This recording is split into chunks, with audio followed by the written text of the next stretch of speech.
Hello and welcome back to Let's Play Ratchet & Clank. I am Decepticon Rampage, and first I want to apologize real quick. This episode is actually a post-commentary. Unfortunately, I lost my audio while I was recording this episode, and unfortunately I could not recover it. So you're getting me in as post-commentary. It's not something I personally like to do, but, you know, it's better than having no audio, no commentary at all, I suppose.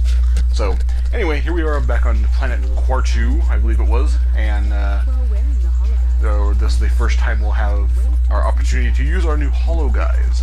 So, as simple as activating it and then just sneaking up on these robots. They're actually more powerful, or they're more dangerous than what you would initially assume them to be. At that point, I almost had screwed up.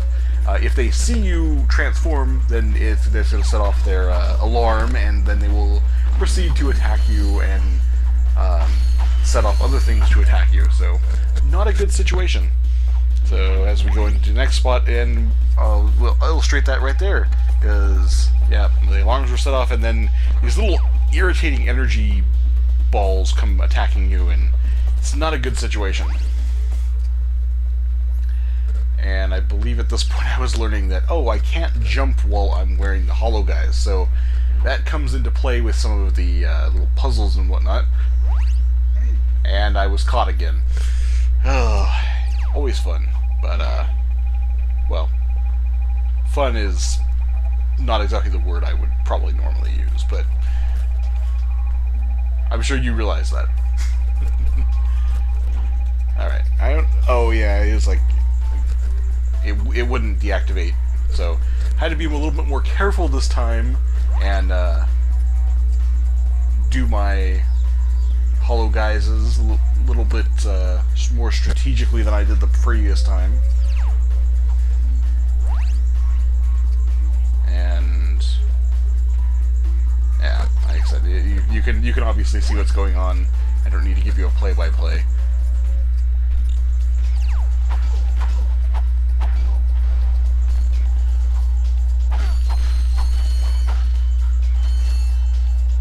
But yeah, this little the distraction for this, you know, heading up to this planet. I think there was actually some decent stuff we managed to get out of here.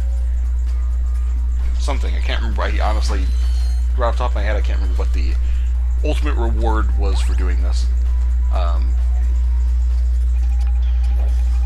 And yep, totally had screwed up on that one. I just died right there. Oh, yeah, it's frustrating. I think at this point I'm going to go ahead and cut back to that point, so we will see you guys then. Okay, and we are back to where we left off, or where I died. You know, depends on which way you want to do it. So I felt like a good idea to use the Visa Bomb gun here, so I can take out these guys around the corner. Unfortunately, the Visa Bomb does not have the missiles from the Visa Bomb gun do not have a good turning radius. So it took me a couple shots to manage to get that. But hey, you know, well, you get it eventually. So that's the important thing.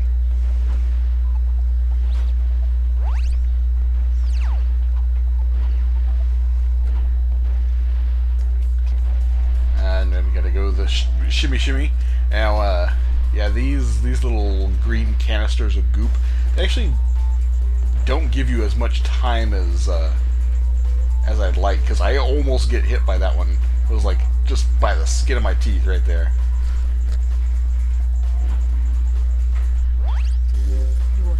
And then continuing along, we have, yeah, I don't know why it goes on. It's like, oh hey, this is what you have to do, even though you've been doing that. Like, yeah, we kind of realize that. But,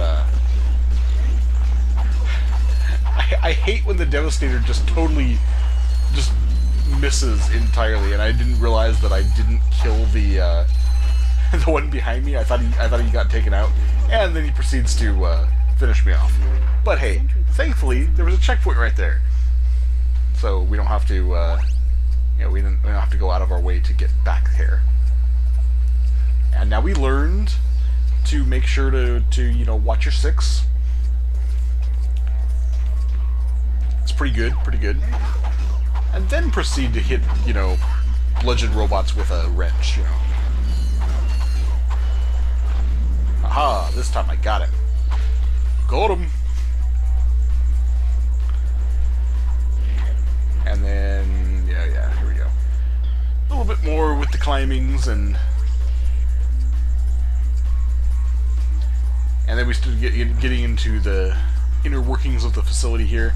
Yeah, they don't know why I thought that path was going to continue, and maybe it just edged off. It's more than once I've done that as I've been going through this playthrough.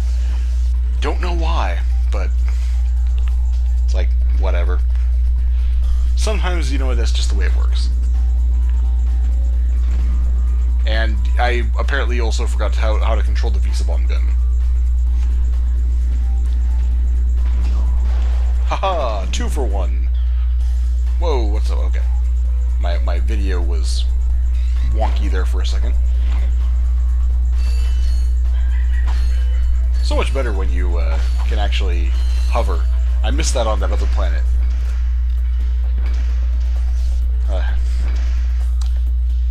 Alright, so let me explain one thing here.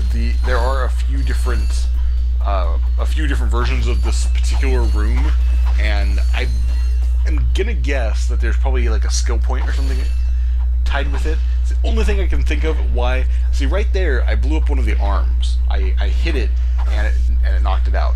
I didn't realize that was what happened until later on when I see one of these other rooms and actually take out one of those arms again. I go, oh, I've figured out a thing. So I'm gonna guess that, because I don't see any other reason why you could take those out, since they're actually, you know, normally you can take out stuff in in a Ratchet Clank game. There's plenty of destructible environment pieces, but since those were actually functioning arms, I'm gonna guess maybe, and since it was across like 3 different rooms, that it maybe you had it was a skill point or something. It could just be that it's destructible environment, but I haven't researched that to see if that was the case or not, so sorry.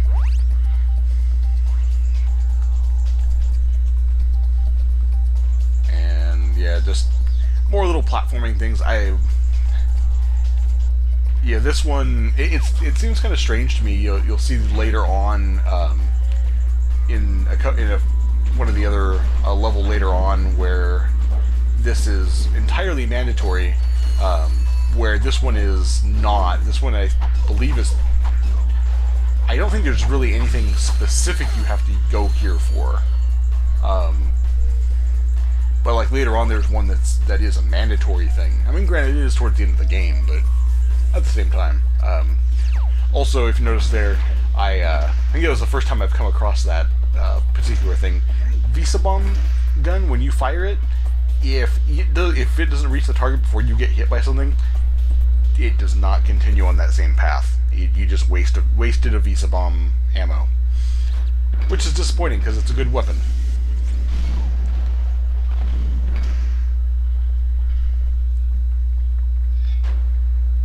And we got some skills over here. You could get in there with our swing shot and then take out a pair of evil robots. And these are the other rooms I was talking about.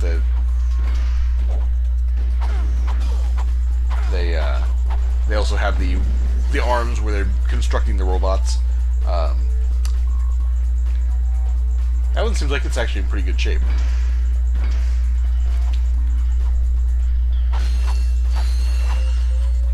And thankfully some more nanotech. That's always nice. And then we're getting deliciously close to getting the 30,000 that I've been working toward. Unfortunately, it's not enough to afford everything I need. That's the problem. Like later stages of this game, is you really don't get enough bolts to really get everything without revisiting a lot of areas, and I think typically that's the way most of the Ratchet Clank games work anyway, is they do require multiple playthroughs if you want to acquire everything. And especially like later on when you get upgradable weapons and whatnot. I think I may have mentioned this before, when I played through, or the last time I played through Ratchet Clank: A Crack in Time, I actually went for, and I 100%ed it, got all the trophies, got all the skill points. I think I got all the skill points. But I collected, like, I pretty much got everything. Because that, like, again, I know I've mentioned it, that's one of my favorite Ratchet Clank games. Period. I just think that one's, like, the pinnacle of a fantastic Ratchet Clank game, so highly recommend it if you've never played it, if you have any interest, and I'm sure I'll have plenty of time to praise that when I get to that in 2 years from now. But what was I going on about? Oh yeah, I was saying, yeah, for the upgrades and whatnot. I mean, that one, I think it was 5 times through. That should do it. Mom? Oh, brother. I tried, Mom. I know. Hey, look! Oh wait, a I take that sister. back. I guess this was a mandatory thing, because you do get an info bot. Our synthetic world is now fully functional and ready for habitation. However, there is one small obstacle in our way. This pathetic lump of a planet. Due to some blunder of fate, it happens to occupy the galaxy's most perfect orbit. But no more. Behold, the Deplanetizer, the most powerful laser ever created. Soon, we will move the Deplanetizer into place just above the planet's surface. I will, of course, be on hand to press the button that will blow this mudball to smithereens. No one will even miss it. See you then. Man, what a dick. Ratchet?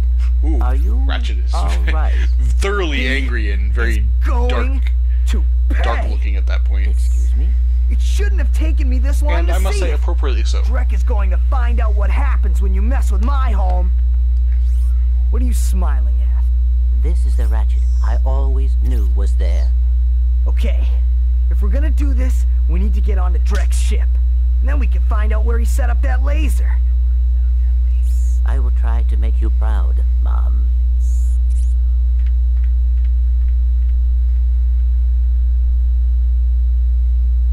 Aww. Okay, so we did get an info bot. Yeah, I don't know why I was thinking this place wasn't mandatory.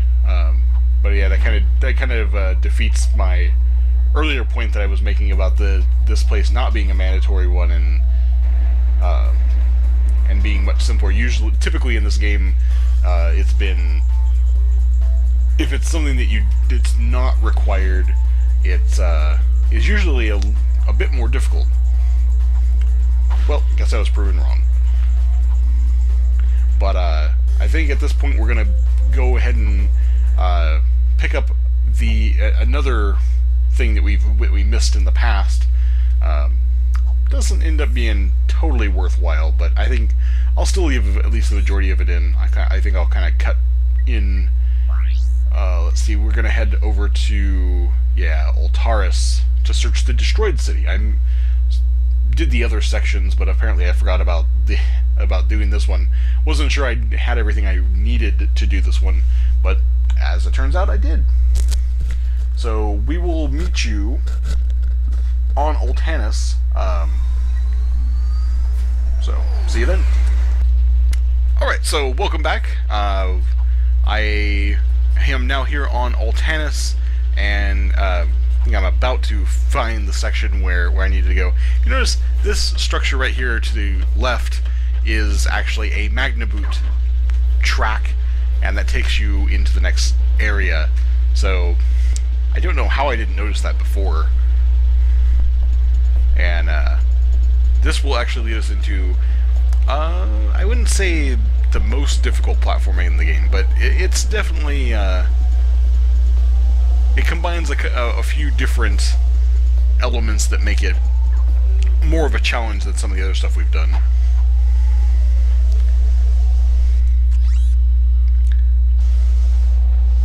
Yeah, just had to make sure I was in the right area. But as we go up here, we'll notice, hey, look, it's ice. We remember ice. It didn't work out so well for us last time. But and then you have gusts of wind, electricity everywhere. Doesn't make for the best situation to try to survive in and be able to platform in general. But hey, you know, that's what these little extras are all about. So, you know, it's about providing some kind of challenge to the player. And unfortunately, I still managed to fail. Like, why can't I get over there? And then I realized, oh wait, there's wind that's blowing me off. I need to go farther up, and then I'll get right to where I need to go. You know, pretty simple overall, but it's just, you know, it's kind of, you know, it's good game design. It's showing you, you know, kind of introducing you to a concept and then slowly building on that.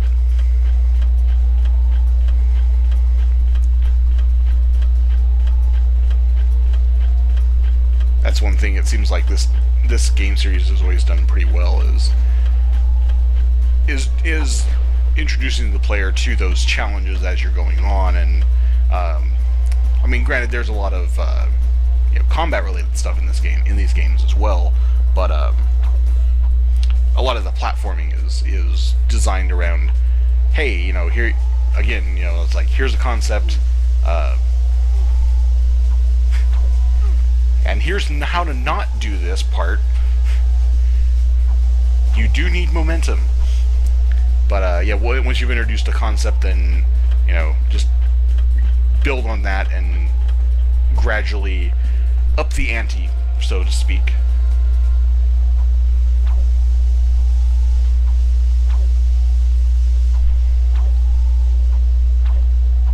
And that was a tricky one. You got to make sure you don't invest too far into that jump, so you sail right between.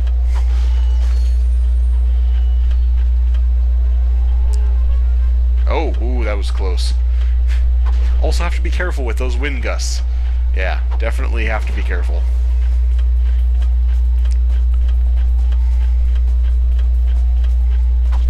Yeah, one kind of annoying thing when it comes to the Magna boots at this point is the camera isn't helpful. It doesn't seem to, like, work with you. It seems like sometimes it kind of goes against you. I mean, granted, you are going in a lot of weird directions, and you're trying to keep it straight. I'm sure that it's a little bit of work to get to that point. But oh yes, more boxes. Must destroy them all. Still disappointed about that one I missed a few chapters back. Very disappointing. Alright, I think, yeah, we're getting, I think, close to... Yeah, this should be the last stretch of it here. And, ooh, pull it back, pull it back. Hey, who's that? What's Captain Gorg doing here? Was it above this planet that we had our battle? Come on, Quark. I don't know remember. it's you. The name's Steve. Oh, my mistake. It was Steve. Look, Steve, I need to know where Drek is before it's too late. Did you say too late? Sir, it is never too late to acquire the latest in the long line of quality products from Gadgetron. I have for you, today only, the Gadgetron PDA. Public display of affection? No, personal delivery assistant. This device allows you to purchase ammunition wherever I just have to point and this out. whenever you Gadgetron want it. seems to have this How do habit I know it of works? You can always making trust things really Gadgetron difficult to get quality, to. for my name's Not a very customer-friendly... Whoa, where did his eyes go? Thank you. Anyway, and have a but yeah, like here, fantastic day. I think I brought this up in the episode where we were at the Gadgetron HQ. It's like, the front desk requires, like, all this platforming to get to. But anyway, so that was when we got the Gadgetron PDA. It allows you to purchase weapons and, oh hey look, I died. weapons and ammo from anywhere, essentially. I haven't actually used it. I just bought it. I was like, it's only 1,000 bolts. It's like, whatever. And then, so if you're running low on ammo, you don't have to wait to get to a vendor to just purchase them right there. Or if you have, if it's like, oh man, I just got 30,000 bolts, I want that Tesla claw. Like, you can totally do that. Kind of a cool thing to have. But anyway, this takes us back to the beginning, and I believe my footage actually cuts out shortly after this. It's going to actually show something, and I'll explain real quick. This is going to blow up a statue, and then that just basically only leads you to a gold bolt. It's some swing shot points, but anyway, footage is going to cut out, so, actually, it just cut out. Anyway, thank you for watching this episode of Let's Play Ratchet & Clank. I have been Decepticon Rampage, and we'll see you in the next one. Thanks, guys.